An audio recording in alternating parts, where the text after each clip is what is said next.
ഈശോമിശിഹായ്ക്ക് സ്തുതിയായിരിക്കട്ടെ. വിശുദ്ധ ലൂക്കായുടെ സുവിശേഷം 15-ാം അധ്യായം 11 മുതൽ 32 വരെയുള്ള തിരുവചന ഭാഗങ്ങളാണ് ഇന്ന് ധ്യാന വിചിന്തനത്തിനായി നമുക്ക് നൽകപ്പെട്ടിരിക്കുക. വിശുദ്ധ ഗ്രന്ഥത്തിലെ ഏറ്റവും ഹൃദയസ്പർശിയായ ഒരു ഉപമയാണ് നമ്മളൊക്കെ ഏറെ ധ്യാനിച്ചിട്ടുള്ളതും പ്രാർത്ഥിച്ചിട്ടുള്ളതും. ഇതിൻ്റെ അവസാന ഭാഗത്തേക്ക് നമ്മുടെ കണ്ണുകൾ ഈറനണിയിക്കുന്ന മനോഹരമായ ഒരു ചിന്തയിലൂടെ ഈശോ വീണ്ടെടുക്കുന്ന മനോഹരമായ ഒരു ചിത്രം ധൂർത്തപുത്രൻ്റെ ഉപമയാണ്. പേരിൽ തന്നെ നമുക്കൊരു അസ്വസ്ഥതയുണ്ട്. ഒരു ധൂർത്തപുത്രൻ എന്ന് പറഞ്ഞാൽ നമ്മളൊക്കെ പറയാറുള്ളത് പോലെ ഇത് കൊള്ളില്ലാത്ത ഒരു മകൻ. എന്നാൽ ഈ ധൂർത്തപുത്രൻ്റെ ഉപമ ആ പേരിൽ തന്നെ അർത്ഥം പൂർണ്ണമാകുന്നില്ലെന്ന് നമുക്കറിയാം. അർത്ഥം പൂർണ്ണമാകുന്നത് ആ ഉപമയുടെ പാതി ഭാഗങ്ങളിൽ ഈ പിതാവിൻ്റെ കാരുണ്യത്തെക്കുറിച്ച് ധ്യാനിക്കുമ്പോഴാണ്. ഒരു മനുഷ്യൻ ധൂർത്തനായി പോകുന്നത്, ഒരു മനുഷ്യൻ അധപതിച്ചു പോകുന്നത്, ഒരു മനുഷ്യൻ മരണമടഞ്ഞു പോകുന്നത് അത് ഒറ്റ കാരണം കൊണ്ടാണ്. അതിങ്ങനെയാണ് വചനം പറയുക: അവൻ്റെ സ്വാതന്ത്ര്യത്തെ തെറ്റിദ്ധാരണയിലേക്ക് അവൻ നയിക്കുന്നു എന്നുള്ളതാണ്.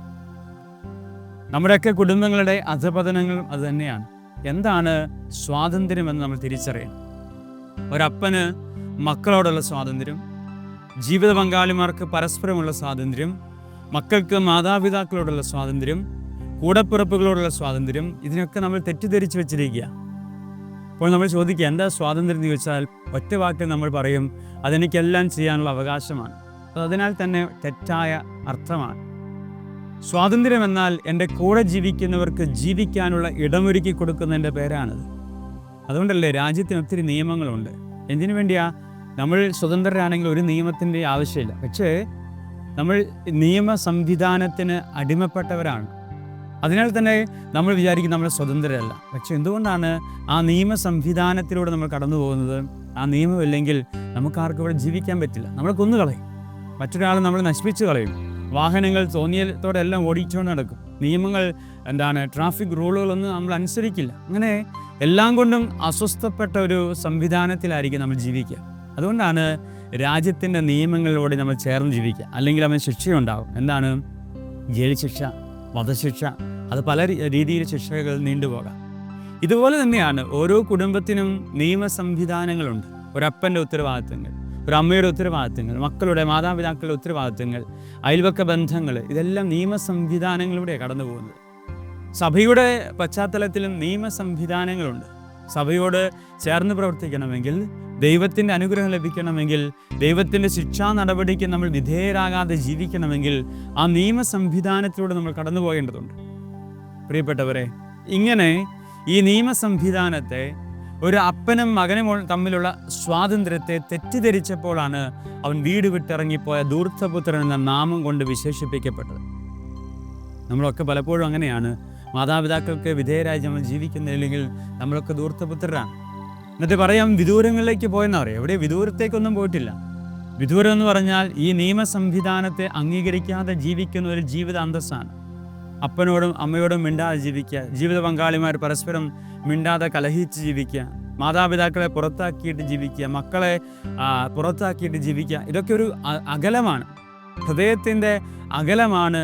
ഈ നിയമ സംവിധാനത്തോട് ചേരാൻ കഴിയാത്തതിൻ്റെ ഹൃദയത്തിൻ്റെ കാഠിന്യമാണ് അകലങ്ങളിലേക്കുള്ള യാത്ര. അതൊരു കട്ടിലായിരിക്കാൻ കിടക്കുക, പക്ഷേ രണ്ട് വശത്തേക്ക് പുറംതിരിഞ്ഞ് കിടക്കുമ്പോൾ നമ്മളൊക്കെ വിദൂരങ്ങളിലേക്കാണ്. കാരണം ഈ നിയമ സംവിധാനത്തെ, ഈ സ്വാതന്ത്ര്യത്തെ നമ്മൾ തിരിച്ചറിയാതെ പോകുന്നു എന്നുള്ളതാണ്.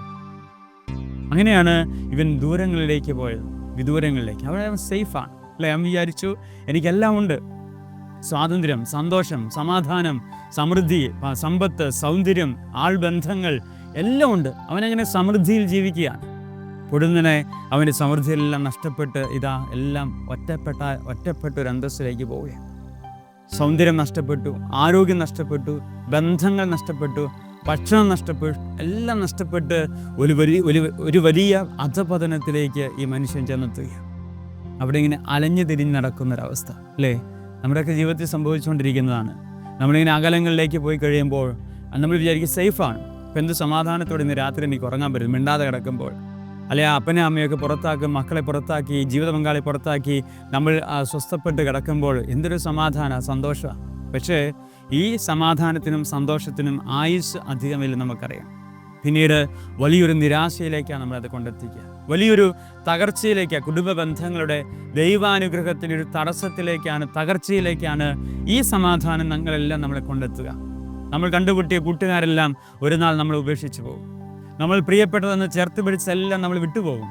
നമ്മുടെ സൗന്ദര്യത്തെ, ആരോഗ്യത്തെ നമ്മൾ സ്നേഹിച്ചുകൊണ്ടിരുന്ന അതെല്ലാം നമ്മൾ ഉപേക്ഷിച്ച് പോകും. കാലം അതാ തെളിയിച്ചുകൊണ്ടിരിക്കുന്നത്. ഒരു പ്രകൃതിക്ഷോഭം വന്നാൽ എല്ലാം നമ്മൾ ഉപേക്ഷിക്കും.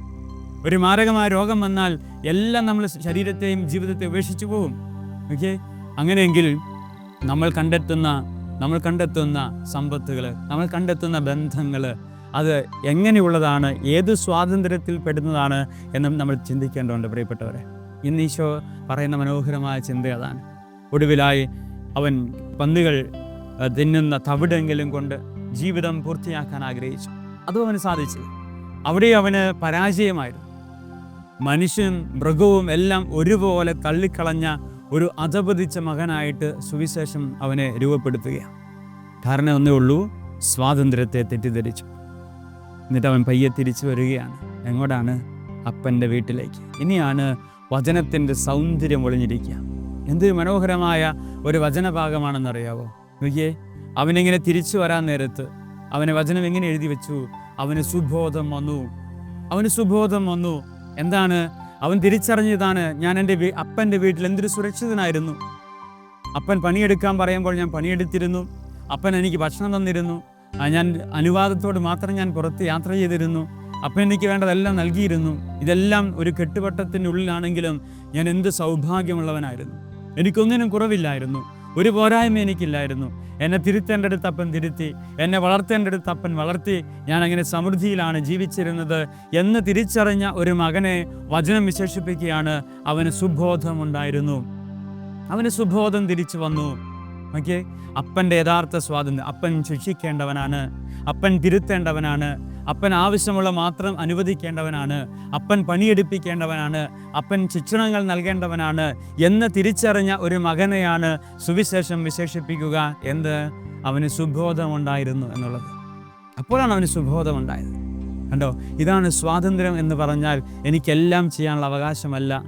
എൻ്റെ അപ്പൻ്റെ ഇഷ്ടത്തോട്, അപ്പൻ്റെ നിയമങ്ങളോട്, എൻ്റെ കുടുംബത്തിൻ്റെ നിയമങ്ങളോട്, എൻ്റെ ജീവിത പങ്കാളിയുടെ നിയമങ്ങളോട് ചേർന്ന് ജീവിക്കാൻ കഴിയുക. അതാണ് സ്വാതന്ത്ര്യമെന്ന് തിരിച്ചറിയുന്നവന് സുബോധമുള്ള മനുഷ്യനാണ്. ഓക്കെ, ആ സുബോധം തിരിച്ചു വന്ന് അവൻ തിരിച്ച് അപ്പൻ്റെ ഭവനത്തിലേക്ക് നടക്കുകയാണ്. ഇനിയാണ് മനോഹരമായ ഒരു രംഗം. അപ്പൻ ഓടിച്ചെന്ന് അവനെ കെട്ടിപ്പിടിച്ചത്രേ. ഓക്കെ, ഇത്രയും നാളും അപ്പൻ അറിയാം ഈ മകൻ കിടക്കുന്ന പന്നിയുടെ കുഴിലാണ്. അപ്പം പല വാർത്ത അവൻ്റെ കുറിച്ച് കേട്ടതാ. ഒരു പടി പോലും അവൻ്റെ അടുത്തേക്ക് അപ്പൻ നടന്നില്ല. കാരണം എന്താണ്? അവന് സുബോധം വരാതെ പോയിട്ട് കാര്യമില്ല. അനുതാപം ഉണ്ടാകാതെ ഒരു മനുഷ്യൻ്റെ കാര്യത്തിൽ ഇടപെട്ടിട്ട് കാര്യമില്ല. അതാണ് സ്വാതന്ത്ര്യം, ദൈവം നൽകുന്ന സ്വാതന്ത്ര്യം. മനുഷ്യന് നന്മ ചെയ്യാം, തിന്മ ചെയ്യാം. പക്ഷേ അവൻ്റെ കാര്യത്തിൽ ഇടപെടണമെങ്കിൽ നന്മ എന്താണെന്ന് തിരിച്ചറിഞ്ഞ ഒരു മനുഷ്യൻ്റെ ജീവിതത്തിൽ മാത്രമേ കർത്താവിന് ഇടപെടാനായിട്ട് പറ്റുള്ളൂ പ്രിയപ്പെട്ടവരെ. അവൻ സുബോധം വന്ന് തിരിച്ച് ഓരോ കാൽച്ചുവടുകളും അപ്പൻ്റെ ഭവനം ലക്ഷ്യമാക്കി ചവിട്ടിയപ്പോൾ അപ്പൻ ഓടിച്ചെന്നവനെ കെട്ടിപ്പിടിച്ചു, ചുംബിച്ചു എന്നാ പറയാം. ആരാണ് ഈ മകൻ? വീട് വിട്ടിറങ്ങിപ്പോയ എല്ലും തോലുമായിരിക്കുന്ന മകൻ, കണ്ടാൽ അറപ്പ് തോന്നുന്ന മകൻ, താടി രോമങ്ങൾ നീട്ടി വളർത്തിയ ഭ്രാന്തനേക്കാൾ കടയായ മകൻ, വസ്ത്രങ്ങൾ ദുഷിച്ച വസ്ത്രങ്ങൾ, മുഷിഞ്ഞ വസ്ത്രങ്ങൾ അണിഞ്ഞ മകൻ. ഈ മകനെ ആരാ തിരിച്ചറിഞ്ഞ്? കാലങ്ങളേറെയായി വീട് വിട്ടിറങ്ങിപ്പോയിട്ട് മകൻ അകാലത്തിൽ വേർപെട്ടു പോയതിൻ്റെ ചങ്ക് പൊട്ടുന്ന വേദനയിൽ വാർദ്ധക്യം വധിച്ച് കണ്ണുകൾക്ക് മങ്ങലേറ്റ ഒരപ്പനാണ് ഈ മകനെ തിരിച്ചറിയുക. വിദൂരങ്ങളിൽ നിന്നും ഭ്രാന്തനായ ഒരു മകനെ, അതീവ സൗന്ദര്യമായിരുന്ന, അതീവ സുന്ദരനായ ഒരു മകനെ, കണ്ണിനെ മങ്ങലേറ്റ ഒരപ്പൻ വിദൂരങ്ങളിൽ നിന്ന് തിരിച്ചറിയണമെങ്കിൽ ആ അപ്പൻ്റെ കാഴ്ചയുടെ വലിപ്പം നമ്മളൊന്ന് പരിശോധിക്കണം. ഇതാണ് അപ്പൻ്റെ കാരുണ്യം, പിതാവായ ദൈവത്തിൻ്റെ കാരുണ്യം. തിരിച്ചു വരുന്നവരൊക്കെ സ്നേഹിക്കാൻ കഴിയുന്ന, തിരിച്ചു വരുന്നവരൊക്കെ മാറോട് ചേർക്കാൻ കഴിയുന്ന ഒരപ്പൻ്റെ കാരുണ്യത്തെക്കുറിച്ചാണ് വചനം നമ്മളെ പഠിപ്പിക്കുക.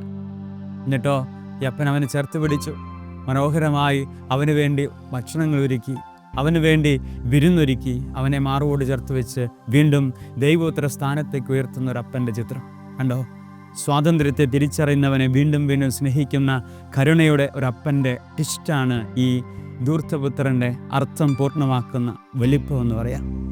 നമുക്ക് ആഗ്രഹിക്കാം പ്രിയപ്പെട്ടവരെ, മനോഹരമായി നമുക്കായി ഒരുക്കപ്പെട്ടിരിക്കുന്ന കുമ്പസാരക്കൂട്ടുകൾ അനാഥമാക്കപ്പെടരുത്. നമുക്കായി ഒരുക്കപ്പെട്ടിരിക്കുന്ന മനോഹരമായ വിരുന്ന് മേശകൾ അനാഥമാക്കപ്പെടരുത്. നമുക്കായി കാത്തിരിക്കുന്ന ഒരപ്പൻ്റെ കാരുണ്യത്തെ നമ്മൾ വെറുതെ അനാവശ്യ കാരണങ്ങളുടെ പേരിൽ ഒഴിവാക്കി കളയരുത്. തിരിച്ചറിയാൻ നമുക്ക് സ്വാതന്ത്ര്യം എന്നാൽ അപ്പൻ്റെ നിയമത്തോട് ചേർന്ന് നിൽക്കുന്നതാണ്. സഭയാണത്.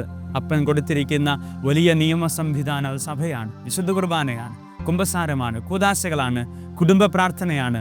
ഈ നിയമ സംവിധാനത്തെ അനുസരിച്ച് ജീവിക്കുന്നവരുടെ ജീവിതത്തിലേക്ക് കർത്താവ് ഇടപെടും എന്നതിൽ യാതൊരു സംശയവുമില്ല. അതുകൊണ്ട് ഈ മനോഹരമായ ദിവസം നമുക്കും ധ്യാനിക്കാം. ദൈവമേ, ഞാനൊരു ധൂർത്തപുത്രനാണ്. പലപ്പോഴും ചോദ്യം ചോദിച്ചിട്ടുണ്ട്, എന്താ ഇങ്ങനെയൊക്കെ എൻ്റെ ജീവിതത്തിലേക്ക്, എന്തിനാണ് ഞാൻ എൻ്റെ അപ്പനെ അനുസരിക്കുന്നത്, എന്തിനാണ് ഞാൻ എൻ്റെ സഭയെ അനുസരിക്കുന്നത് ചോദിച്ചിട്ടുണ്ട്. ദൈവമേ, മാപ്പ് ചോദിക്കുകയാണ്. ഞാൻ എൻ്റെ അപ്പൻ്റെ ഹൃദയത്തിൽ നിന്ന് വിദൂരങ്ങളിലേക്ക് യാത്ര ചെയ്തിട്ടുണ്ട്. അവിടെ എൻ്റെ ലോകം ഞാൻ സൃഷ്ടിച്ചിട്ടുണ്ട് സമൃദ്ധിയുടെ സന്തോഷത്തിൻ്റെ. ഒടുവിലായി ഞാനിപ്പോൾ വലിയ പരാജയത്തിലാണ്. ജീവിക്കാൻ എനിക്ക് തോന്നുന്നില്ല, ഭക്ഷിക്കാനൊന്നുമില്ല. ശരീരമെല്ലാം വികൃതമായിക്കൊണ്ടിരിക്കുന്നു, മനസ്സ് നശിച്ചുകൊണ്ടിരിക്കുന്നു, കുടുംബം തകർന്നുകൊണ്ടിരിക്കുന്നു. അപ്പാ, എനിക്ക് മാപ്പേകണമേ. എൻ്റെ അപ്പൻ്റെ വീട്ടിൽ സമൃദ്ധിയുണ്ട്, സന്തോഷമുണ്ടെന്ന് ഞാൻ തിരിച്ചറിയുന്നു. അവിടേക്ക് എന്നെ ചേർക്കണമേ എന്ന് നമുക്കും ആഗ്രഹത്തോടെ കണ്ണുനീരോടെ നമുക്ക് പ്രാർത്ഥിക്കാം. അനുതാപമുള്ളവരെ തേടി വരുന്ന ഒരു വലിയ സ്നേഹത്തിൻ്റെ പിതാവ് നമുക്കുണ്ടെങ്കിൽ ആ പിതാവിൻ്റെ കാരുണ്യത്തോട് ചേർന്നിരിക്കുവാൻ ദൈവമേ കൃപയേകണമേ നമുക്ക് പ്രാർത്ഥിക്കാം. ദൈവം അനുഗ്രഹിക്കട്ടെ. ആമേൻ.